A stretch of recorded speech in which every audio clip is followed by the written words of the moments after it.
बोलो सच्चे दरबार की, बोलो भाग्य विधाता भगवान की। भाई और बहनों, आज जो कथा मैं सुनाने जा रहा हूं, इसे ध्यान से सुनना।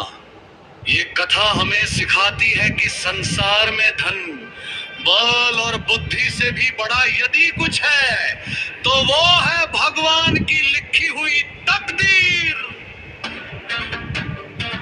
जब भगवान किसी के भाग्य में कुछ लिख देते हैं तो उसे मिटाने की ताकत किसी इंसान में नहीं होती। एक छोटा सा गांव था। उसी गांव के किनारे एक गरीब मछुआरा रहता था। सुबह अंधेरा रहते नदी पर जाता, दिन भर जाल डालता, तब कहीं जाकर शाम को 2 वक्त की रोटी का इंतजाम होता। उसकी एक छोटी सी बेटी थी, चेहरा ऐसा जैसे चांद की चांदनी, स्वभाव ऐसा जैसे गंगा जल की निर्मल धारा। गरीब घर में जन्म लिया था, लेकिन संस्कार बहुत ऊंचे थे। एक दिन गांव में एक बड़े विद्वान पंडित आए। लोग अपनी अपनी कुंडली लेकर पहुंचे। मछुआरा भी अपनी बेटी को लेकर आ गया। पंडित जी ने लड़की का हाथ देखा, माथा देखा और कुछ देर आंखें बंद करके बोले, अरे मछुआरे, तेरी बेटी साधारण नहीं है। इसके भाग्य में राजयोग लिखा है। एक दिन ये रानी बनेगी। इतना सुनते ही वहां बैठे लोग जोर जोर से हंसने लगे। कोई बोला, अरे पंडित जी, ये गरीब मछुआरे की बेटी रानी बनेगी।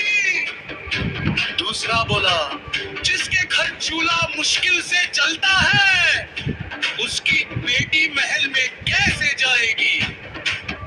पंडित मुस्कुराए और बोले, हंस लो जितना हंसना है, लेकिन याद रखना, भगवान के लिखे को कोई नहीं बदल सकता। समय बीतता गया। एक दिन नदी में भयंकर बाढ़ आई। मछुआरे की नाव पलट गई।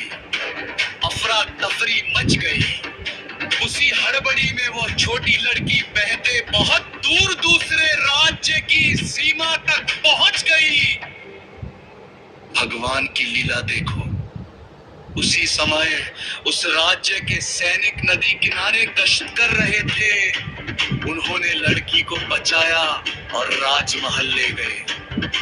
रानी ने उसे अपनी बेटी की तरह पालना शुरू कर दिया।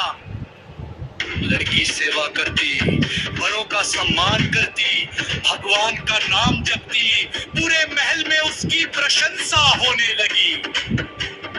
कुछ वर्षों बाद राजा ने देखा कि ऐसी गुणवान, संस्कारी और दयालु कन्या पूरे राज्य में दूसरी नहीं है। राजा ने उसी कन्या से विवाह कर लिया। गरीब मछुआरे की बेटी अब पूरे राज्य की रानी बन चुकी थी। जब ये समाचार उसके गांव पहुंचा तो वही लोग जो कभी पंडित की बात पर हंसे थे, आश्चर्य में पड़ गए।